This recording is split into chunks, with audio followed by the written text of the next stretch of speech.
This episode's releasing on Juneteenth, and I just want to pause to recognize that. It marks the delayed freedom of the last enslaved African Americans in 1865 and reminds us how important it is to learn from history, especially the parts that are uncomfortable, so we do not repeat it, especially now. And that means creating space where we can have real conversations with each other. And speaking of real conversations, I just want to say this is going to be a personal one.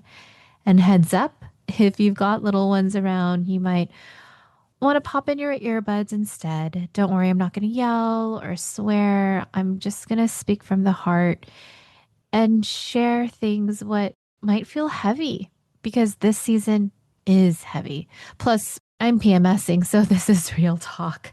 And no, I'm not here to complain. I know we're all being hit with algorithm triggered hot takes and endless should advice, but I'm not going to be shitting all over yourself. Get it? I got that joke from a conference.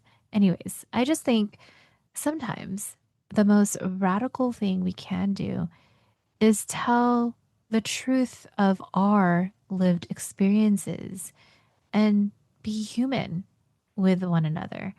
As a proud Angeleno and oldest daughter of a Filipino immigrant farmer, these past few weeks have been a lot, specifically the ICE raids. It's been really heartbreaking watching families be torn apart, even when they're here legally. And still, I love this city. I'm a product of LAUSD and California public schools.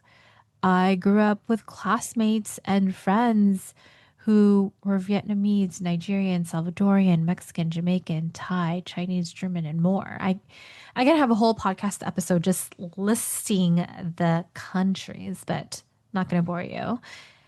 And this week, I've been messaging a lot of them. With the raids going on, one of my friends messaged me when I was checking in with her, hey, I'm not okay. It reminds me of my mom giving us instructions for what to do if I ever got taken when I was a kid 35 years ago.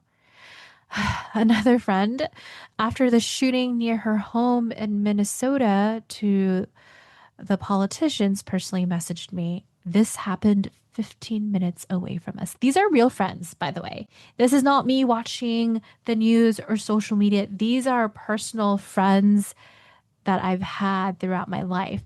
And if you're wondering, Elaine, why are you sharing this on your podcast? I mean, it's called WOC and Allies Business and Career Real Talk. It's because this is what so many of us are quietly carrying. I know not a lot of us might be reposting IG stories, and that's okay. Maybe it's too much. Do what honors you. This isn't a hustle podcast. This is a human podcast. I'm a human talking, not AI. And today we're talking about how to even work right now without losing yourself. Because let's be real, we got bills to pay. All right, grab your coffee, tea, boba, or drink of your choice, and let's drop the beat.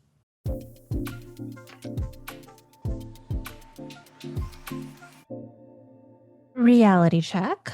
Work might feel heavy because I don't know, it feels heavy right now, right? I mean, I live in LA. We had the fires in the beginning of the year, then the raids the past 2 weeks, and layoffs have been happening, and shaky markets. Then there's AI. There's just a list of things. So maybe you have these questions. How do I keep earning without betraying myself? Interestingly enough, that has been a conversation with folks I've been talking to, not just clients and people who are possibly interested in working with me, but also friends. Second question, how do I keep working without shutting down? And third, how do I scale without selling out? That one. Been working on that, definitely. And you're not alone. Like I said, I've been having these exact conversations with clients. I feel like it's been louder the past year.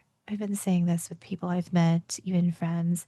I think what's happening in a macro level has created a self awareness for my clients of what's happening to them individually within their work, within their life. So, what to do with all of this.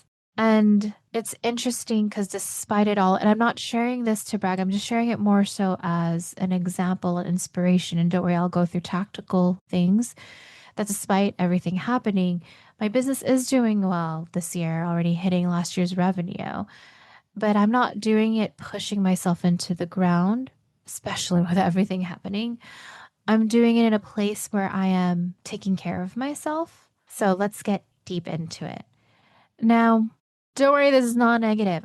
We're just gonna have a talk because I have relatives that ask me, so what do your clients pay you for? I'm like, they pay me to pause. So we could actually sit and listen to those thoughts, untangle it so we could see what we need to do as individuals to realign to what will make us happy and successful. And that definition is different for each person. So let's go with the first question. Now, how do you identify what feels like signs of betrayal for you? Well, when you're saying yes and your gut is screaming no, I'm going to give you a simple example. We're so addicted to our phones, social media. And in the past 2 weeks with the raids, right? It's like, oh, I need to look at my phone. Even similar to when the fires happened in LA. And I was talking to a friend of mine over lunch, and we were talking about the self awareness with opening up our phones and realizing how we were feeling, anxious and nervous. And I'm grateful to my friend for having that conversation with me because I have limited my social media to not be on it. I think there's a sense of like, oh, I'm connected to what's happening. But for me, and I'll go more in depth and detail, it's like I would just rather be connected with the people who might be directly affected, checking in with friends and loved ones rather than feeling connected with social media. I talked about her in a past podcast episode, but it's like social media is like an artificial drug to connection. Like it's not the real thing, right? We're not really having a date with our partner. It's like, oh, that's cute. We're just watching this. It's not real. I don't know if I like that comparison. Or it's kind of like eating veggies and fruits compared to you just snacking on things you probably shouldn't snack on. Okay, I'm digressing. Let's go back. So, how to make sure you are aligned to yourself? Are you honest with your time? I am currently creating 2 online courses with a company. And the original plan, I was supposed to film both courses. And the courses were like, I mean, when it's done, it's 5 to 15 minutes. Okay. Just 5 to 15 minutes. And I thought, oh, me and my team could do this all in one day. What actually happened? We filmed one. And it was humbling, but thank God, like I planned a day of rest after. And I just realized I wasn't being honest. One of my team members did say, like, I think it might take us longer. And me and my other team were like, no, we could do it. So I wasn't honest with myself. And are you giving yourself buffer and space around big deadlines, meetings, and launches? And most importantly, are you honest with your team and collaborators when you're at capacity? Even with this specific episode, and I know my podcast producers listening to this, is I could not record an episode last week. It was too heavy for me with ice raids. They were just hitting hard emotionally. So I told my producer, hey, Pete, who's recording this, hey, I'm going to send this to you 3 days before we drop the episode because it's been a lot. And you know what? He got it and he understood. And I was just real and honest with him. So at work, can you be real and honest? Is there things, deadlines that you could shift? All right, let's go back to the question earlier, even just the title of this episode. How can I even work right now? But before we talk about work, let's start with your non negotiables in life. Mine, family, my relationship with my partner, and mental health. I'll give an example. So this Saturday, it's going to be my godson's 1 year birthday party. And because of that, Father's Day just passed. I was not going to go visit my dad for Father's Day because, oh, I'm going to see him because he's grandpa. I'm going to see him for my godson's birthday because it's a 90-minute drive there, 90 minutes back. That's like 3 hours. It could be 3 or 4 hours in the car. But with everything that was going on last week, I just needed to be with my family. I filmed yesterday and I'm like, no, I need to rest. I was like, no, just like I just needed to be connected with my family. So I drove, saw them in person, and that filled me up. For mental health, I'm doing Muay Thai, Thai kickboxing. I've been doing it for 21 years. And the class is at 10 a.m. I block off like 2 to 3 hours because I make a break for like driving there, the class, coming back, cooking lunch with my partner, and then eating, showering. I'm giving you way too much details, I realize. I'm sorry. And it's really important to me. It gives me a lot of energy. I also start my day earlier because I have that 2 to 3 hour break, but I need to move. And because it's at 10 a.m., there tends to be important meetings. So unless it's a really important meeting, I am going to go to class. But if there's an important meeting, I'll take that meeting. And what I love about Muay Thai, and I talk about mental health, it helps me stay present. It is a martial art. So if I am not present, I will literally get hit and get a bruise on my leg. And I have plenty of them, by the way. How can I work right now? Like I said, being honest with your team. And like I shared earlier, I had to be honest with my podcast producer about sending in my recording last minute. Sorry, Pete. All right. Now let's talk about advocacy without the burnout. Due to popular belief, you do not have to be the loudest person on the internet to make a difference. I used to be a grassroots organizer in my 20s, old school phone banking, knocking on doors. I burned out 12-hour plus days because I thought I had to do everything. And when I say phone banking and knocking on doors, I was also having hard conversations with voters, talking about what was an issue that was important to them. And then coming from a place of curiosity. And if it was important to them, then we talked about how they wanted to vote. And I actually really appreciated what I learned as a former grassroots organizer because I learned to be curious, be observant, not try to sway them to vote or think in a different way. But this allowed for conversation. And now, even though I'm not a grassroots organizer, I do vote. I have hard conversations with people who think differently. I will also say I do that with people I feel safe with and grounded enough to do so. And let's take Muay Thai for an example. Let's just say for the martial arts, not everyone there has similar beliefs as me. And I've been doing this before I got popular. I've been doing this, like I said, for 21 years. But I approach it like a scientist, curious, observant, not reactive. That's how I used to do it as a grassroots organizer. Never forced anyone to vote a certain way. I asked what mattered to them and I listened and then I connected the dots. And I think in this unfortunately polarized world, where I feel like it's just yelling and you should do it this way. I can't believe you. I don't think we're just listening enough and talking enough.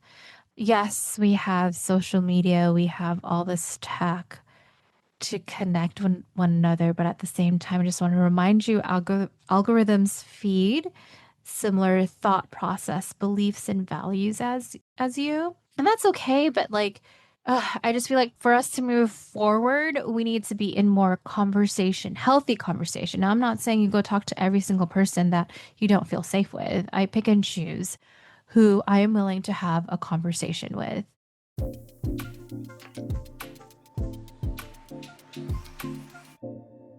I know this episode is so good. And you're like, how can I get more of this? Well, I have a newsletter that comes out every Thursday that's free, fun, and full of real talk. It's a live journal Zanga on leadership and life with actual scripts, behind the scenes stories, and lessons from mistakes I've made so you don't have to for work and life. Just go to elainelou.com/join. That's ELAINELOU.com/join. All right, back to the episode. So, however you show up, now it doesn't have to be public or performative. You can advocate in your own way. like I said earlier, text a friend who might be affected with anything. And I did this with a former client who owns a restaurant in downtown LA, 1 block away from the protest, 1 block away. And the news, both the big news outlets as well as social media, has shown downtown to be crazy and for you not to enter it. So I checked in with my former client. She was like, no, it's a ghost town. And this is actually affecting our business as well as other restaurants in downtown because the protests are literally 4 blocks. And I know there tends to be replays of the bad actors who are rioting, but that's not everybody. That's not the majority. And I double checked the facts and went to LA Times and I saw, oh yeah, it is like 3 to 4 blocks. It's not that big. I went to see her for lunch and I was able to find parking in downtown LA. That is crazy. And I felt completely safe, not because I do Muay Thai, but it was just so quiet. So text a friend. Second, you could offer support without needing credit. So what I mean by that is you could text a friend and be like, hey, I'm here if you need anything, but no need to respond. Be unattached to the results. Another thing you can do is even choosing presence over performance. For example, for me, I was thinking it was Father's Day. I was thinking, oh, I could do a post about my dad because I'm so grateful. My dad is an immigrant farmer. So he worked with a lot of folks who were undocumented. I also went to school with a lot of friends who were undocumented. And I was like, you know what? I don't. Just because I know how social media is. I don't need to go more in detail. And I'm like, where do I feel safe? Where can I be more present? And that's this podcast. Here, my podcast, I'm speaking. And hey, some of you may not like this podcast episode. That's fine. You could stop listening to it. You have agency and choice. In social media, I feel like there's no agency and choice in terms of what's in your algorithm. But I also know my clients and my community, all of you like it when I'm real. And I could be real and honest here in my podcast. All right. When it comes to working, how can you check in with yourself to make sure you are aligned? So, I have 3 things you could do. One, pause before replying to a request. You could give yourself 10 minutes or 24 hours to check in. For example, I shared earlier that I worked with a company to do 2 courses and they wanted a 2-week turnaround. And my instinct automatically was, yes, I could do it because I want the money. But then I checked in with my body and it said, nope, girl, did you look at your calendar? How are you going to do it? And I asked for more time, and that's fine. And fortunately, because I only recorded 1 course, I'm going to have to say, hey, I need more time for the second course. 2, hey, name the cost when you say yes to something. Because when you're saying yes to something, you're also saying no to something. And I recently turned down a speaking gig from a friend because it was the one day I was in between a conference and vacation. It was the one day I was going to be home. And to be transparent, I also wasn't going to get paid for it. And I knew in that day I needed that rest before going on vacation. Third is choosing resonance over reach. If something expands your energy, great. If it just gives you exposure but drains your spirit, then hard pass. You don't need to do it. Just a reminder you can say no. And what are practices you can do to make sure that you are okay working? Well, one is what I've been doing every day I try to practice it every day, but I'll be real with you, I don't. But I will say the past 2 weeks, because it's been heavy, I have been reflecting on both my wins and my lessons, even feeling into my body with everything that's happening. So work wise, I was like, oh, how can I even stay focused and work? I'm like, okay, let me see what's working, what's not working, how I could improve. And as I've shared before, Google SEO has been really huge in my business. And I was looking at my analytics. I was just diving deeper into my Google Analytics and I realized, oh my gosh, 47% of my visitors are using mobile. And my website is optimized for desktop, but not mobile. So that is something that I am currently working on. This is both a win and a lesson. And so for you, it's like, oh, how can I do work right now? It doesn't have to be all very performative or that you're working on. It could just be, wait, let me look under the hood of what is working, what's not. Come from a place of a scientist and observation for me. I was just like, oh, let me look at this. Oh my gosh, I need to optimize my mobile. Checking in with your values. So I'm kind of embarrassed to share this, but you know what? This is real talk. So, like I said earlier, I've been updating my website. I just did a pitch where I won first place. I have the recording of that in my podcast. It's a couple podcast episodes back. And there's beautiful pictures I took with friends. And there was one with me and a friend of mine. And I was like, great, this is me and another friend. And I was updating photos. One of them was for private coaching. And I was like, oh, I could put her in there, just me and her, because it looks like we have good vibes. But I was like, but she's not a client. So she's a friend. So I shouldn't put her in where it says private coaching with me. And it just didn't feel right. So I put that picture somewhere else in the site, not that, but that was just a values aligned. So different from my 20s because I remember I used to like make decisions and things, not just my business, but in work and life so quickly. Like I had like always a rushed deadline, but I didn't take time to really think things through if this aligned. Third is what drains versus energizes you. And I shared earlier, Muay Thai energizes me as well as meeting people in person. So know your energy inputs, what you need. This is why I honor like my 10 to 12 block because I need to move my body. I need to be connected to my body so that I could be the best human every single day. And finally, what happens when you actually honor yourself? So, I just want to share what's possible for you. And for me, like I said earlier, having that 2 to 3 hour break to do Muay Thai or weightlifting, already hitting my revenue from last year, and it's only mid year.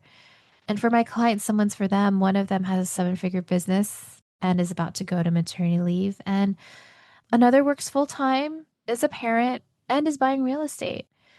So, yes, it's possible to survive and even thrive. But let's be real, sometimes just like, how can I breathe today?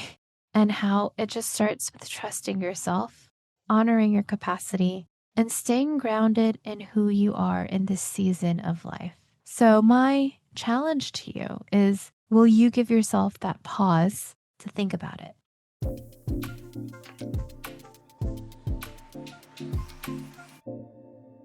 If you're still here, I'm guessing this episode resonated with you. And I know it's been tough. So if you have a friend, family member, or loved one that needs to listen to this episode, share it with them now. Send them a message about why they should listen. And if you feel called to, would love for you to leave a 5-star rating and review. It would help more folks like you find this podcast, especially since my intention is to create an accessible resource for all. And if you need support on creating your own definition of work, I would love to support you. Just book a call at elainelou.com/call. That's ELAINELOU.com/call.